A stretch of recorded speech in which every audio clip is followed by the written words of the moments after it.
YouTube, Reptro9 here today, and in this video we've got a care video on leopard geckos. We're going to go over stuff like what they need in enclosure and a bit of background information, and we've got females here so I might go over the female side of breeding.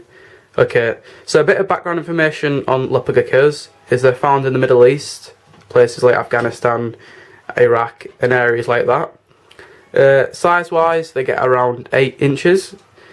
And they live to around 10 to 15 years, and some of them have been known to live up to 25 years. And that's a bit of background information on them. So next we're going to move on into the enclosure needs, and there's two ways you can do this. You can either do the rub setup, or you can do a vivarium setup. In my opinion, if you're not breeding, I would always spend a little bit more and get an actual vivarium, because it's just viewing pleasures and it's much more better. But you could also use a rub. They work perfectly fine, but in my opinion you should always use vivariums if you only have a few leopard geckos. So in this enclosure now we have 2 leopard geckos adults, they're both 1.5 years, and we're just going to do a bit of care. So when you first pick up your leopard gecko, and you can get them from loads of places now, they're one of the most widely kept reptiles. You can get them from reptile shops privately, or reptile expos. I got these 2 from reptile shops locally. So the enclosure size should be around 2 to 3 foot wide by about 2 foot tall, and that's the dimensions really. As you can see, that's the dimensions. See that there? I need 2 lights in there. You can have UV lights, although leopard geckos are crepuscular. A lot of people say they're nocturnal, but they are crepuscular. So it's dusk until dawn. I've got 2 lights in there at the moment. They're both around 40 watt. I've got an infrared bulb for night because they can't really see it, and I've got a green bulb during the daytime, and these obviously 12 hours each. So that leads on to temperature wise. Leopard geckos need temperatures of around 28 to 30 degrees Celsius during the daytime, and that's especially on the hot side, and at night time they need temperatures of around 24 degrees Celsius. Because they are cold-blooded, they need to regulate their body temperature, so they need 2 sides of their enclosure at all times. They need a hot and a cold side. That way when they get too hot or too cold, they can alternate whichever side they go to. So the left side, what you can see here, is my cool side, and the right side is my hot side. So that's just a bit of lighting. And as I say, they need the day bulb on for 12 hours and the night bulb on for 12 hours. So that I've gone over what size you need for enclosure and the lighting. Next we're going to go on to substrate. Now there's lots of opinions and views on what substrate to use, but this is just my opinion and it's your choice whether to do this or not. I use liner as it's not loose, they can't digest any of it, and it keeps the warmth in. You see there, it's quite warm now, so they get underbelly heat and also heat from a light. But there's many substrates you can use. You could use kitchen roll, repti carpet, toilet roll, newspaper, anything really. But I would never really advise to use sand for leopard geckos especially. But you could use sand if they're adults, but for babies I would always stick to a non-loose substrate such as kitchen roll. But it's your choice on what to use, as I said. Next we're going to go over decor. So in the wild they live in like under rocks, like crevices and stuff like that, so you need to provide them with plenty of hiding spots. So I've got 3 hides and 1 moist hide, and I'll go over the moist hide in a minute. So on the cool side I just have a fairly big hide which I picked up from my local pet store. You can see there it's completely dark in there. And then I've got a hot side hide and a moist hide. That way they can go to different areas such as the warmth and hot, and they can get away from each other. And that coconut hide there is geckos, especially leopard geckos, they're very selective on where they poo.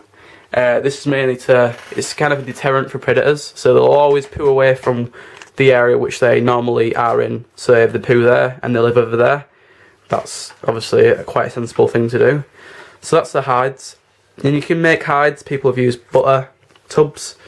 I've got a cricket tub which I've cut a hole in there and I've put some sphagnum moss. And that's a moist hide or a sweat box. And this is important to help them shed. You always need one in there at all times. and quite often they'll actually just live in there or sleep in there. Next, you'll need dishes.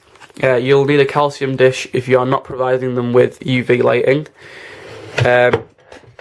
I use where is it gone? Repcal. Sorry about this.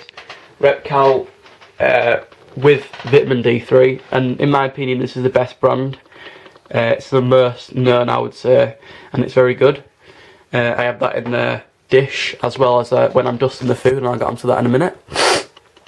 So you need a calcium dish. You'll also need a water dish. You can see there. In my opinion, you can just use tap water, but people often use bottled water.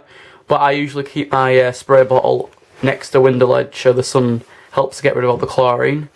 And you could use a mealworm dish, but mine don't really eat out of dishes. I usually just let them chase after it, which is good for enrichment. It keeps them mentally stimulated at all times. So they're the dishes you need. Next, that's really it for what they need in the enclosure at all times. Next, we'll just talk about food.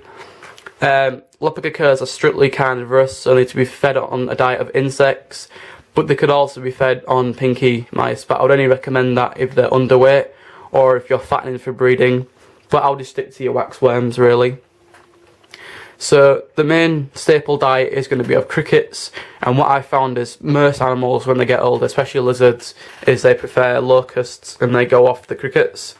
So I'll just show you if I can find some up here. I need to get some more food actually. See there's a locust. That's quite big, but that's usually from a beardie. You can see there, but that's just an example. And then you want to dust them whenever you feed. I feed mine around 3 to 4 times a week.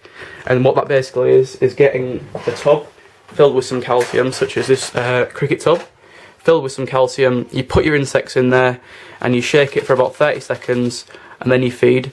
And this ensures that your leopard geckos will be free from metabolic burn disorder. A lot of people say it's a disease, it's actually a disorder. Just get that clear. Okay. So yeah, if you're not using any UV lighting, use calcium with vitamin D3. But if you're using UV lighting, just get normal calcium. So they can eat crickets, locusts, morio worms, and in there I've got some cockroaches, and they're the probably best food item to feed as they're very high in protein, but they're quite rare and not a lot of people have them, and pet shops really don't have them. So that's food wise, and when you're feeding you need to gut load them. So as you can see there in the cricket tub I just use salad, quite high quality salad. You can feed them stuff like romaine lettuce and all the collard greens and stuff like that. That way it'll get passed on to your leopard geckos and it'll make them much more healthier.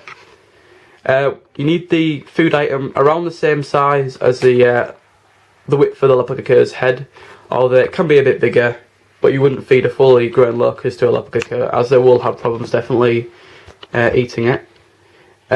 When you're feeding, I usually feed mine around 4 to 5 locusts whenever they eat really, but as I said they get fed around 3 times a week usually. They're all dusted.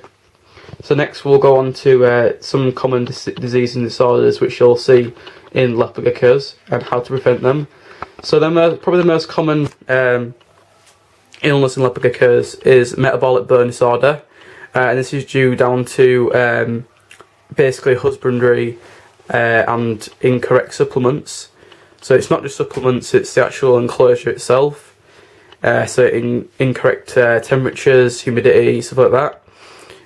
And this is very easily prevented, obviously given the right temperatures, humidity, by providing a moist hide, dusting the food all the time, and that's basically it for preventing that. Treatment is fairly simple, but it's irreversible, the changes such as incorrect lymph growth, but you'll need to give them oral injections of calcium.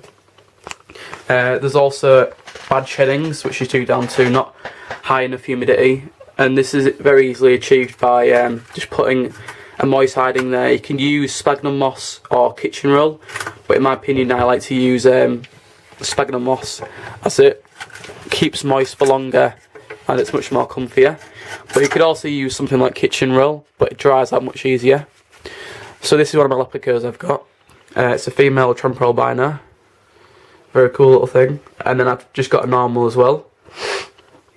And whilst I'm handling these, you gotta be careful when handling it.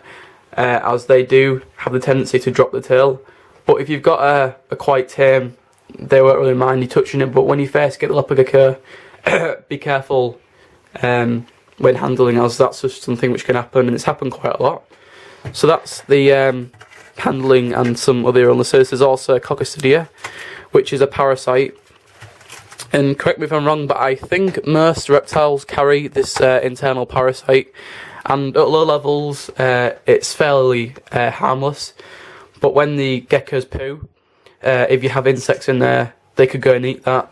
Then the leopard geckos could go and eat the insect, which is just digested from the poo, and then you can get the gist. The levels will get higher and higher. So that's also a major problem. And they're the main illnesses which you see with leopard geckos. When breeding, I would only ever breed leopard geckos when they're over a year, and they're about, let's just say, about 55 grams for females. So we're going to go ahead and weigh. So you can get these practically from anywhere. Just got a gram scale. So we're going to get the leopard geckos, and I'm going to show you how much they weigh. So mine are both around 2 years now, a year to 2 years. So the first one we're going to get needs a good cleaning, but I'm going to clean after this video. First one we've got is a normal. Just put her on there. Currently she weighs, you can see there, 73 grams / 74. See there? Put it there. Then we'll get the Trumper albino. And she weighs 83 grams, if you can see there. So she's a big girl, she'd be good for breeding. But I'm not going to go into depth about breeding, as this is just a kind of general care and a setup video. So that's really it for looking after leopard geckos. They're very easily maintained, but if you do not give them these easy things, then they could have problems which could be quite complicated. So that's it really. Just the enclosure, what I've talked about, just a bit of general care. So if you have any further questions, please like, obviously comment. Cheers. Bye.